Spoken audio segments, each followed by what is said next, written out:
BJP പ്രതിനിധിയും മുൻ കേന്ദ്ര സഹമന്ത്രിയുമായ ശ്രീ അൽഫോൺസ് കണ്ണന്താനം നമ്മളോടൊപ്പം ചേരുന്നുണ്ട്. ശ്രീ അൽഫോൺസ് കണ്ണന്താനം, ട്രംപിൻ്റെ രണ്ടാം വരവിനെ ആശങ്കയോടെയാണ് പല രാജ്യങ്ങളും നോക്കിക്കാണുന്നത്. ഇന്ത്യക്ക് ട്രംപിൻ്റെ നയങ്ങൾ ഏതെങ്കിലും തരത്തിൽ ഭീഷണിയാകാനുള്ള സാധ്യതയുണ്ടോ? നമുക്ക് ഇപ്പോൾ ഒന്നും പറയാൻ പറ്റൂല. കാരണം ട്രംപിനെ നമ്മൾക്ക് കേട്ടിരിക്കുന്നത് പ്രചരണ സമയത്ത് അദ്ദേഹം പറഞ്ഞ കാര്യമാണ്. ട്രംപിന് ഒറ്റ താല്പര്യം മാത്രമേ ഉള്ളൂ, അദ്ദേഹം ഉദ്ദേശിക്കുന്ന അമേരിക്കൻ താല്പര്യങ്ങൾ, അതിനപ്പുറത്ത് അദ്ദേഹത്തിന് താല്പര്യങ്ങളില്ല എന്ന് അദ്ദേഹം പറഞ്ഞു കഴിഞ്ഞു. വ്യക്തിപരമായ താല്പര്യങ്ങൾ കാണാം, കാരണം അദ്ദേഹം ഒരു ബിസിനസ് കാരനാണ്. പക്ഷെ അതിനപ്പുറത്ത് മേക്ക് അമേരിക്ക ഗ്രേറ്റ് ആണ് പുള്ളിയുടെ സ്ലോഗന്. അപ്പൊ അമേരിക്കയ്ക്ക് താല്പര്യമുള്ള കാര്യങ്ങൾ മാത്രമേ അദ്ദേഹം ശ്രദ്ധിക്കാൻ പോകുന്നുള്ളൂ. അല്ല ഇന്ത്യയുടെ താല്പര്യമോ വേറെ ലോകത്തിന്റെ ഒരു താല്പര്യങ്ങളും അല്ലായിരിക്കും ട്രംപിന്റെ താല്പര്യം. വളരെ ക്ലിയർ ആയിരിക്കണം. അതുകൊണ്ട് അപ്പൊ ട്രംപ് നേരത്തെ തന്നെ അനൗൺസ് ചെയ്ത് കഴിഞ്ഞു 10% ഇമ്പോർട്ട് ഡ്യൂട്ടി അദ്ദേഹം ഇമ്പോസ് ചെയ്യാൻ പോവാണ് അമേരിക്കയിലേക്ക് വരുന്ന ഇറക്കുമതിക്കൊക്കെ. അങ്ങനെയാണെങ്കിൽ അത് തീർച്ചയായിട്ടും ഇന്ത്യയും ബാധിക്കും. പക്ഷെ അദ്ദേഹം പറഞ്ഞിരിക്കുന്നത് വേറൊരു കാര്യം നല്ല കാര്യമാണ്. കാരണം അദ്ദേഹം പറഞ്ഞു ചൈനയിൽ നിന്ന് വരുന്ന ഇറക്കുമതിക്ക് 60% ഇമ്പോർട്ട് ഡ്യൂട്ടി ഇമ്പോസ് ചെയ്യുമെന്ന് പറഞ്ഞു.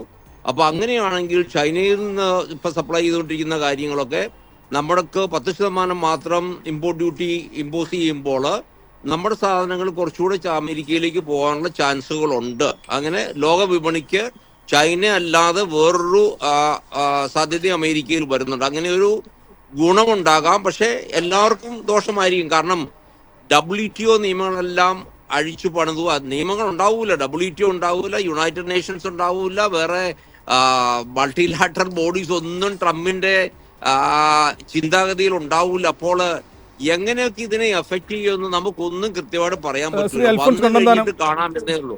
ശ്രീ അൽഫോൺസ് കണ്ണന്താനം, കുടിയേറ്റക്കാരുടെ ഒഴുക്ക് തടയുമെന്നും രേഖകളില്ലാത്ത കുടിയേറ്റക്കാരെ കൂട്ടത്തോടെ നാടുകടത്തുമെന്നും ട്രംപ് പറഞ്ഞിട്ടുണ്ട്. ഇത് ഇന്ത്യക്ക് ആശങ്ക ഉണ്ടാക്കുന്നുണ്ടോ? അല്ല, തീർച്ചയായിട്ടും. കഴിഞ്ഞ വർഷം തന്നെയാണെങ്കിൽ അമേരിക്കയിലേക്ക് വന്നിരിക്കുന്ന ഇല്ലീഗൽ ആയിട്ടുള്ള മൈഗ്രൻസിന്റെ കുടിയേറ്റക്കാരുടെ എണ്ണം എടുക്കുകയാണെങ്കിൽ ഇന്ത്യ 3-ാം സ്ഥാനത്താണ്. ഏതാണ്ട് 1 ലക്ഷത്തിൽ കൂടുതൽ ആൾക്കാർ ഒരു വർഷം കഴിഞ്ഞ വർഷം തന്നെ അമേരിക്കയിലേക്ക് ഇന്ത്യയിൽ നിന്ന് യാതൊരു ഡോക്യുമെന്റും ഇല്ലാതെ കയറിയിട്ടുണ്ട്. അപ്പം അമേരിക്കയിൽ തന്നെ ഇപ്പം ലക്ഷക്കണക്കിന് ഇന്ത്യക്കാർ ഇല്ലീഗലായിട്ട് അവിടെ ഉണ്ട്. അവരെയൊക്കെ തിരിച്ചുവിടേണ്ടി വരുമായിരിക്കും. അതൊക്കെ നടപ്പിലാക്കുകയാണെങ്കിൽ തീർച്ചയായിട്ടും ബുദ്ധിമുട്ടുണ്ടാവും ഇന്ത്യക്ക്. പിന്നെ രണ്ടാമത് തന്നെ ഈ H-1B വിസ അതിനകത്ത് കൂടുതൽ കർക്കശമായിട്ട് നിയമങ്ങൾ കൊണ്ടുവരികയാണെങ്കിൽ തീർച്ചയായും ഇന്ത്യയിൽ പ്രവൃത്തിയുള്ള IT കമ്പനികൾക്കൊക്കെ അത് ബുദ്ധിമുട്ടാകും. പിന്നെ അവർക്ക് അവരുടെ സ്പൗസസിനൊക്കെയുള്ള വർക്കിംഗ് കണ്ടീഷൻസ്, അവർക്ക് ഇപ്പം ജോലി ചെയ്യാനൊക്കെ അവകാശമുണ്ട്, അതൊക്കെ എടുത്ത് കളയത്തക്കവണ്ണത്തിലുള്ള നിയമങ്ങളായിരിക്കും H-1B വിസയിൽ കൊണ്ടുവരുന്നത്. അപ്പോൾ അത് നല്ലതല്ലായിരിക്കും. രണ്ടാമതായി ഇപ്പോൾ പോകുന്ന സ്റ്റുഡൻസിന് അവർക്ക് പഠിത്തം കഴിഞ്ഞിട്ട് 2-3 വർഷം അവിടെ ജോലി പരിചയത്തിനുള്ള സാധ്യതയുണ്ട്, അതിനുള്ള അവകാശമുണ്ട്. പക്ഷേ ട്രംപ് വന്നാൽ ട്രംപിന്റെ പുതിയ പരിഷ്കാരങ്ങൾ അനുസരിച്ച് അത് എടുത്തു കളയുമെന്നും പറഞ്ഞിട്ടുണ്ട്. അപ്പോൾ ഇന്ത്യയിൽ നിന്ന് അമേരിക്കയിലേക്ക് പഠിക്കാൻ പോകുന്ന ആൾക്കാരുടെ എണ്ണം കുറയും. രണ്ടാമത് H-1B വിസയിൽ പോകുന്ന ആൾക്കാരുടെ എണ്ണം കുറയും. H-1B വിസയിൽ ഇപ്പോൾ അവിടെ ഉള്ള അവരുടെ കുടുംബങ്ങൾക്കൊക്കെ അവിടെ ജോലിക്ക് സാധ്യത കുറവാകും. അങ്ങനെ പല പല വിഷയങ്ങൾ വരുന്നുണ്ട്. പ്രധാനമന്ത്രി ശ്രീ നരേന്ദ്രമോദിയുമായി വളരെ നല്ല ബന്ധം സൂക്ഷിക്കുന്ന ആളാണ് ഡൊണാൾഡ് ട്രംപ്. ഇവർ തമ്മിലുള്ള ഈ സൗഹൃദം ഇന്ത്യക്ക് ഗുണകരമായി തീരില്ലേ? അല്ല, തീർച്ചയായിട്ടും മോദിയുമായിട്ട് ട്രംപിന് വളരെ നല്ല സൗഹൃദമാണുള്ളത്. അതൊക്കെ കാരണം ഇന്റർനാഷണൽ റിലേഷൻസിന് വ്യക്തിബന്ധങ്ങൾക്ക് വളരെ പ്രാധാന്യമുണ്ട്.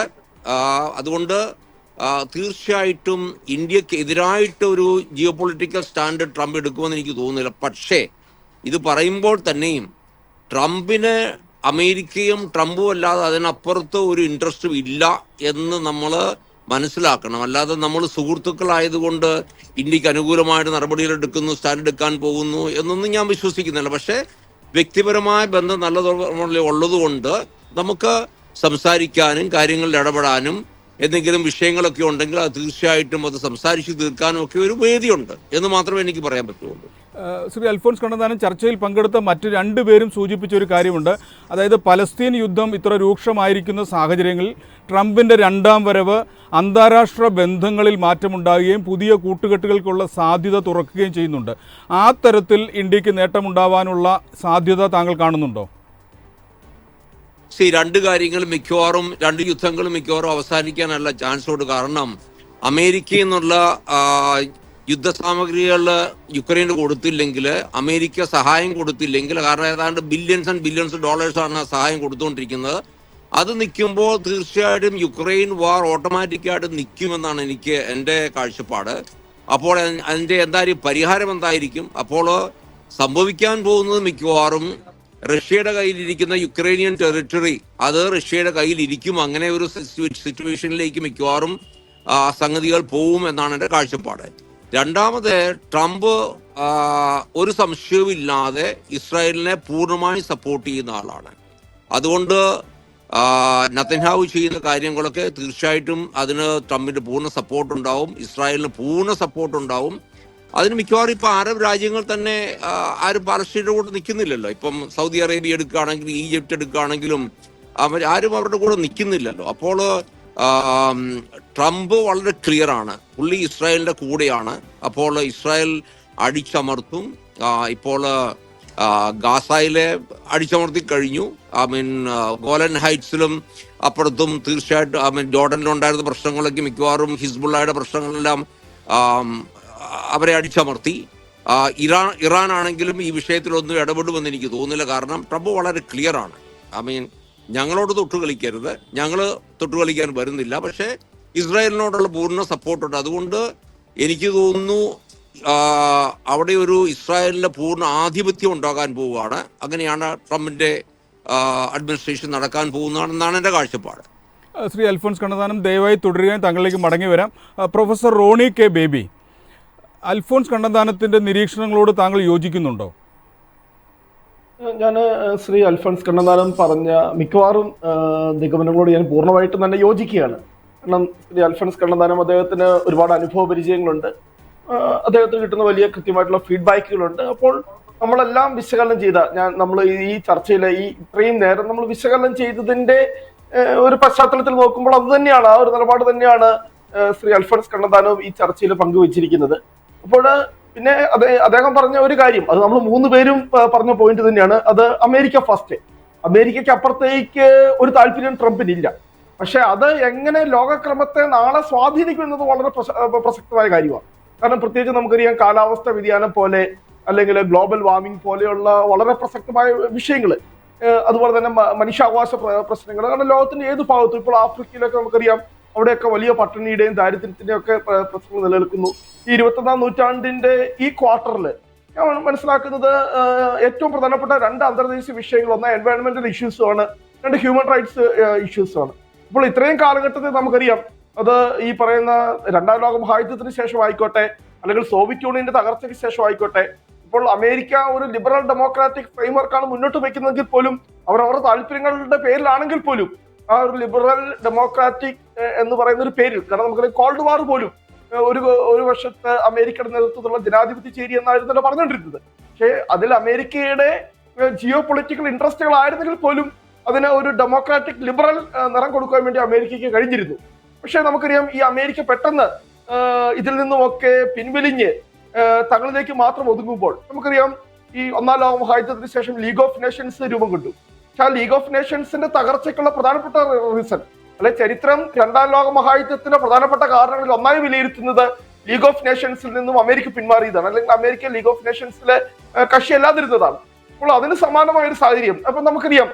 കാരണം ഈ ഗ്ലോബൽ വാർമിംഗുമായി ബന്ധപ്പെട്ട്, പരിസ്ഥിതിയുമായി ബന്ധപ്പെട്ട് വന്ന പ്രധാനപ്പെട്ട ഒരു ഉച്ചകോടിയായിരുന്നു, പ്രധാനപ്പെട്ട ഒരു ഉടമ്പടിയായിരുന്നു പാരീസ് ഉടമ്പടി എന്ന് പറയുന്നത്. പക്ഷെ ഏകപക്ഷീയമായി എന്ത് ചെയ്തു, ട്രംപ് അതിൻ്റെ അകത്ത് നിന്നും പിന്മാറി കഴിഞ്ഞ തവണ. അപ്പോൾ വളരെ സസൂക്ഷ്മമായി പതിറ്റാണ്ടുകളിലൂടെ, എത്രയോ ചർച്ചകളിലൂടെ, എത്രയോ കോൺഫറൻസുകളിലൂടെ നമ്മൾ പിന്നെ ഇവിടെ പതിയെ പതിയെ രൂപീകരിച്ചു കൊണ്ടുവരുന്നതാണ് ഇതുപോലുള്ള അന്തർദേശീയ പരിസ്ഥിതി നയങ്ങൾ, അന്തർദേശീയ മനുഷ്യാവകാശ നയങ്ങൾ. പക്ഷെ അതിനോടൊക്കെ ഒരു നെഗറ്റീവ്, അതൊന്നും ഞങ്ങളെ ബാധിക്കുന്ന പ്രശ്നമല്ല എന്ന് പറഞ്ഞ് അമേരിക്ക മാറി നിൽക്കുവാൻ പോവുകയാണെങ്കിൽ എന്തായിരിക്കും പിന്നെ ഇവിടെ ലോകത്ത് സംഭവിക്കാൻ പോകുന്നത് എന്നത് വലിയ രീതിയിൽ ആശങ്ക. കാരണം ട്രംപ് കഴിഞ്ഞവിടെ ഇരുന്നപ്പോഴാണ് UN കൊടുക്കാവുന്ന ഫണ്ട്, അമേരിക്കയാണ് UN one of the major പിന്നെ കോൺട്രിബ്യൂട്ടർ എന്ന് പറയുന്നത്. കഴിഞ്ഞ തവണ നമ്മൾ കണ്ടു അമേരിക്കയ്ക്ക് കൊടുക്കാനുള്ള വലിയൊരു തുക പിന്നെ മാസങ്ങളോളം ട്രംപ് അത് ഹോൾഡ് ചെയ്ത് വെച്ചു. അത് UN പ്രവർത്തനങ്ങളെ വലിയ രീതിയിൽ ബാധിച്ചു. കാരണം നമുക്ക് UN എത്രയോ വലിയ ഹ്യൂമാനിറ്റേറിയൻ ഇടപെടലുകൾ നടത്തുന്നുണ്ട്, പട്ടിണി, ദാരിദ്ര്യം, അഭയാർത്ഥികൾ, അങ്ങനെയുള്ള ഒരുപാട് മേഖലകളിൽ. അപ്പോൾ ഈ അമേരിക്ക ഇങ്ങനെയുള്ള അന്തർദേശീയ ഫോറങ്ങളോട്, അന്തർദേശീയ ഉടമ്പടികളോട് ഒക്കെ ഒരു നിഷേധാത്മക സമീപനം സ്വീകരിക്കുകയാണെങ്കിൽ അത് ലോകക്രമത്തെ വളരെ കൃത്യമായി തന്നെ സ്വാധീനിക്കും എന്നാണ് എന്റെ നിരീക്ഷണം. സ്വാധീനിക്കാൻ സാധ്യതയുണ്ട്. ശരി, ഞാൻ താങ്കളിലേക്ക് മടങ്ങി വരാം. ശ്രീ അൽഫോൺസ് കണ്ണന്താനം, ട്രംപിന്റെ വരവിനോടുകൂടി ആഗോള സാമ്പത്തിക മേഖലയിൽ ഉണ്ടാകുന്ന മാറ്റങ്ങളെക്കുറിച്ച് നമ്മൾ ചർച്ച ചെയ്തു. ഇവിടെ രണ്ടുപേരും ചൂണ്ടിക്കാണിച്ചതുപോലെ രൂപയുടെ തകർച്ച, ഡോളർ ശക്തി പ്രാപിക്കുന്നതും ആശങ്കയോടെയാണ് ഇന്ത്യൻ വ്യവസായികൾ നോക്കിക്കാണുന്നത്. ട്രംപിന്റെ രണ്ടാം വരവും ഇതുമായി ബന്ധമുണ്ടോ എന്ന് താങ്കൾ കരുതുന്നുണ്ടോ? തീർച്ചയായിട്ടും ഉണ്ട്. കാരണം ഇതിനകത്ത് സംഭവിക്കാൻ പോകുന്നത് ട്രംപ് ഈ 10% ഇറക്കുമതി ചുങ്കം ഇമ്പോസ് ചെയ്യുകയാണെങ്കിൽ അവിടെ വിലക്കയറ്റം ഉണ്ടാവും, ഇൻഫ്ലേഷൻ ഉണ്ടാവും. അപ്പം അവിടെ അമേരിക്കയിൽ ഇൻഫ്ലേഷൻ ഉണ്ടായ ലോകത്തിൽ മൊത്തം അതിനെ ബാധിക്കുന്നതാണ്. അപ്പോൾ അതിൻ്റെ ഡോളർ റേറ്റും നമ്മുടെ ഇന്ത്യയുടെ റുപ്പി റേറ്റും ഒക്കെ മാറ്റം ഉണ്ടാവും. അപ്പോൾ ഈ ട്രംപിന്റെ വരവ് കണ്ടിട്ടാണ് ഇപ്പോൾ നമ്മളാണെങ്കിലും ഈ ഡോളറിന്റെ ഇന്ത്യൻ റുപ്പിയുടെ വില ഇടിഞ്ഞിരിക്കുന്നത്. പക്ഷേ നമ്മൾ ഈ വില ഇടിഞ്ഞു എന്ന് പറയുമ്പോൾ തന്നെയും ബാക്കി ആഗോള കറൻസിയുടെ ബാസ്ക്കറ്റ്, ഒരു 35 കറൻസികളുടെ ബാസ്ക്കറ്റ് എടുക്കുകയാണെങ്കിൽ ഇന്ത്യ ഡിപ്രീഷിയേറ്റ് ചെയ്തിട്ടില്ല എന്നാണ് കാണുന്നത്. ശരിക്കും പറഞ്ഞാൽ നമ്മൾ ആ ഡോളറിനെ മാത്രം നമ്മൾ നോക്കിയിട്ട് ഡിപ്രീഷിയേറ്റഡ് ആയി എന്ന് പറഞ്ഞാൽ ശരിയാവില്ല. ഒരു ഗ്ലോബൽ ബാസ്ക്കറ്റ് 35 എടുക്കുകയാണെങ്കിൽ നമ്മൾ ശരിക്കും പറഞ്ഞാൽ അപ്രീഷിയേറ്റ് ചെയ്താണ് ചെയ്തിരിക്കുന്നത്. ഡോളർ വളരെ സ്ട്രോങ് ആയിട്ടുണ്ട്. കാരണം ഒരു ആഗോള തരത്തിൽ ഒരു അമേരിക്കൻ ഡോമിനൻസ് വരാൻ പോകുന്നു. അമേരിക്ക ഒരു ഐസൊലേറ്റഡ് ഇക്കോണമി ആയിട്ട് ആകുമെന്ന് പറയുമ്പോൾ തന്നെയും അമേരിക്കയിൽ വലിയൊരു ഡോമിനൻസ് ഉണ്ടാകാൻ പോവുകയാണ് എന്നാണ് നമ്മൾ കാണാൻ പോകുന്നത്. കാരണം ട്രംപിന്റെ ചിന്താഗതി അങ്ങാണ്, ഞങ്ങൾ ലോകത്ത് ഇടപെടാൻ പോകുന്നില്ല, പക്ഷെ ഞങ്ങൾ ആയിരിക്കും ലോകത്തിലെ ചിന്ത കൺട്രോൾ ചെയ്യുന്നത് എന്നൊരു തരത്തിലുള്ള ഒരു ചിന്താഗതിയാണ് ട്രംപിൻ്റെത്. അപ്പോൾ അതിൽ ബാധിക്കും. പിന്നെ world trade organisation WTO system മൊത്തം കൊളാപ്സ് ചെയ്യും. ഇപ്പം തന്നെ അത് നമ്മുടെ ഒരു അപ്പലറ്റ് അതോറിറ്റിയും ഒന്നും അവിടെ കാര്യക്ഷമമായിട്ട് പ്രവർത്തിക്കാത്തതുകൊണ്ട് ഇപ്പം തന്നെ വളരെ മോശത്തിലാണ്. പക്ഷേ ട്രംപിന്റെ ഭരണത്തിൽ വരുമ്പോൾ WTO റെജിം മൊത്തം കൊളാപ്സ് ചെയ്യും. നമ്മുടെ പാരീസ് അക്കോർഡിൽ നിന്ന് തീർച്ചയായിട്ടും ട്രംപ് പിന്നെയും പിൻവലിക്കും. അപ്പോൾ അദ്ദേഹം പറയുന്ന ഗ്ലോബൽ വാർമിംഗ് എന്ന് പറഞ്ഞാൽ അങ്ങനെ ഒരു കാര്യമില്ല എന്നാണ് അദ്ദേഹം പറയുന്നത്. അപ്പൊ ഇങ്ങനെയൊക്കെ ഒരു മനുഷ്യൻ പറയാൻ പറ്റുമോ, ചിന്തിക്കാൻ പറ്റുമോ? ലോകത്തിലെ ഏറ്റവും വലിയ സാമ്പത്തിക ശക്തി ഇതൊക്കെ പറയുമ്പോൾ അപ്പൊ ഇതിന്റെയൊക്കെ റെലവൻസ് കംപ്ലീറ്റ് ആയിട്ട് പോവുകയാണ്. പാരീസ് അക്കോർഡിന്റെ എല്ലാം കംപ്ലീറ്റ്ലി കൊളാപ്സ് ചെയ്യും. ഒന്നാമത് അതിനകത്ത് ഫണ്ടിങ് വരൂല്ല. അമേരിക്ക ഇനിയും കാര്യമായിട്ട് പൊല്യൂഷൻ ഉണ്ടാക്കുന്ന പ്രവൃത്തിയിലേക്ക് പോകാൻ പോവാണ്. കൂടുതൽ ഫ്രാക്കിങ് അങ്ങനെ കാര്യത്തിലേക്കൊക്കെ പോകാൻ പോവാന്ന് വളരെ ക്ലിയർ ആയിട്ട് പറഞ്ഞിട്ടുണ്ട്. അപ്പൊ ട്രംപിന് ഇതൊരു വിഷയമേ അല്ല. അപ്പൊ ലോകത്തിലെ ഏറ്റവും വലിയ സാമ്പത്തിക ശക്തിക്ക് ഇതൊരു വിഷയമല്ലാത്തതുകൊണ്ട് ബാക്കി പലർക്കും വിഷയമല്ലാതാകും. അപ്പൊ ഇതിനകത്തൊക്കെ ഈ വിഷയങ്ങളിലെല്ലാം വളരെ വളരെ ഒരു അഡ്വേഴ്സ് ഇഫക്റ്റ് ആണ് ഉണ്ടാകാൻ പോകുന്നത് ലോകത്തിന്. ട്രംപ് ഡോളറിനെ ശക്തിപ്പെടുത്തുക മാത്രമല്ല, ക്രിപ്റ്റോ പോലുള്ള സമാന്തര കറൻസികളെ കൂടി കാര്യമായി പരിഗണിക്കുന്നുണ്ട്. ട്രംപ് വന്നതോടുകൂടി ക്രിപ്റ്റോ കറൻസികളിൽ ഒരു ജമ്പ് ദൃശ്യമായിട്ടുണ്ടായിരുന്നു. ഇതൊരു സമാന്തര സാമ്പത്തിക വ്യവസ്ഥയ്ക്ക് വഴി തുറക്കുമോ? അതെനിക്ക് കൃത്യം പറയാൻ പറ്റൂല. കാരണം ഇതൊക്കെ ട്രംപ് സപ്പോർട്ട് ചെയ്യുമെങ്കിൽ ട്രംപിന്റെ സപ്പോർട്ട് കൊണ്ട് മാത്രം ക്രിപ്റ്റോ കറൻസി ഒരു ആഗോള കറൻസി ആകാൻ പോകുമെന്നും അതിന്റെ വാല്യൂ കൂടുമെന്നും ഒന്നും എനിക്ക് ഒരു സ്ഥിരമായിട്ട് സ്റ്റേബിളായിട്ട് പറയാൻ പറ്റൂല. അതൊക്കെ എൻ്റെ കാഴ്ചപ്പാടിലൊരു ടെമ്പററി ഫിനോമിനൻ ആണ്. പക്ഷേ ഇതിന്റെയൊക്കെ അക്സെപ്റ്റൻസ് അനുസരിച്ചിരിക്കും. കാരണം ഒരു കാലത്ത് നമ്മൾ സ്വർണമായിരുന്നല്ലോ നമ്മുടെ അടിസ്ഥാന നാണയം. അതിൽ നിന്ന് മാറി നമ്മൾ വെറും കടലാസ് രൂപയിലേക്ക് മാറിയപ്പോൾ അതിന് ഒരു ഗ്ലോബലി നമ്മുടെ മനസ്സിലൊരു അക്സെപ്റ്റൻസ് ഉണ്ടായി. അതുപോണക്ക് ക്രിപ്റ്റോ കറൻസിക്ക് ഒരു അക്സെപ്റ്റൻസ് ഉണ്ടാകുക, എല്ലാവരും അംഗീകരിക്കുകയാണെങ്കിൽ അതൊരു കറൻസി ആയിട്ട് മാറും. അപ്പോൾ തീർച്ചയായിട്ടും ട്രംപിന്റെ സപ്പോർട്ട് കൊണ്ട് ഇപ്പോൾ അതിന്റെ വില കൂടിയിരിക്കുന്നു, കാര്യമായിട്ട് വില കൂടിയിരിക്കുന്നു. എത്ര നാൾ സസ്റ്റൈനബിൾ ആണ് എന്ന് എനിക്ക് പറയാൻ പറ്റൂല. ശരി, ഞാൻ താങ്കളിലേക്ക് മടങ്ങി വരാം. ഡോക്ടർ വിൻസെന്റ്, ഞാൻ പോയിക്കോട്ടെ. എനിക്ക് വേറൊരു പരിപാടിയിൽ പങ്കെടുക്കാനുണ്ട്. സോറി കേട്ടോ. ശരി, ഞങ്ങളോട് സഹകരിച്ചതിന് വളരെ നന്ദി. ശരി, thank you so much. Doctor Vincent, Trump നികുതി കുറയ്ക്കുകയും നിയന്ത്രണങ്ങൾ നീക്കുകയും ചെയ്യാനുള്ള സാധ്യതകളുണ്ട്. ഇത് ആഗോള വിപണികളിൽ എന്തു മാറ്റമാണ് ഉണ്ടാക്കുന്നത്? ശ്രീ അൽഫോൺസ് കണ്ണന്താനം പറഞ്ഞതുപോലെ ഇത് ബാക്കിയുള്ള എല്ലാ സിസ്റ്റത്തെയും ഇത് കൊളാപ്സ് ചെയ്യുമോ? അല്ല, ഇന്റർനാഷണൽ സിസ്റ്റത്തിലെ മൊത്തത്തിൽ ഒരു മാറ്റത്തിന്റെ അലയൊലി ട്രംപിന്റെ നയങ്ങൾ മൂലം ഉണ്ടായിട്ടുണ്ട്. അത് ഇന്റർനാഷണലിസം എന്നത് വളരെ ദുർബലമാകുന്നു എന്നതിന്റെ സൂചനയാണല്ലോ. അതുപോലെ രാജ്യങ്ങൾ തമ്മിലുള്ള ബന്ധത്തിൽ നമ്മൾ കളക്റ്റീവ് സെക്യൂരിറ്റി എന്നുള്ള ആശയം 1945 ശേഷം ശക്തമായി നിലനിന്ന ഒന്നാണ്. എന്നുവെച്ചാൽ ഓരോ രാജ്യങ്ങളും ശക്തമായി നിൽക്കേണ്ട കാര്യമില്ല. കളക്റ്റീവ് മെഷർ ഫോർ സെക്യൂരിറ്റി, ഓരോ രാജ്യത്തിന്റെയും സുരക്ഷിതത്വം ഉറപ്പുവരുത്തേണ്ടത് ആഗോള രാജ്യങ്ങളുടെ കൂട്ടായ്മയുടെ ഉത്തരവാദിത്തമാണ്. അത് യുണൈറ്റഡ് നേഷൻസിന്റെ സെക്യൂരിറ്റി കൗൺസിലാണ് അതിന്റെ ചുമതല. അപ്പൊ അതുകൊണ്ട് ചെറിയ രാജ്യങ്ങൾക്ക് വലിയ സൈന്യത്തെ നിലനിർത്തേണ്ടുന്ന കാര്യമില്ല. ശക്തൻ എപ്പോഴും ഭരിക്കുന്ന ഒരു സാഹചര്യം ഉണ്ടാവില്ല. ഈ കളക്റ്റീവ് സെക്യൂരിറ്റി മെഷർ നിലനിൽക്കണമെങ്കിൽ യുണൈറ്റഡ് നേഷൻസ് പോലെ ശക്തമായ ഒരു ആഗോള സംഘടന ഉണ്ടാവണം. ആ യുണൈറ്റഡ് നേഷൻസ് ഡിപ്ലീറ്റ് ചെയ്തു. അത് എത്ര കാലം, അതിപ്പോ ഒരു NGO പോലെ, അതിനപ്പുറത്തേക്ക് അതിന് കാര്യമായ ഇടപെടൽ ശേഷി പൂർണ്ണമായി നഷ്ടപ്പെട്ടിരിക്കുന്നു. ഇതെല്ലാം അമേരിക്ക അതിന്റെ ദേശീയ സ്വത്വത്തിലേക്ക് പിന്നടത്തം നടത്തിയതിന്റെ ഫലമാണ്.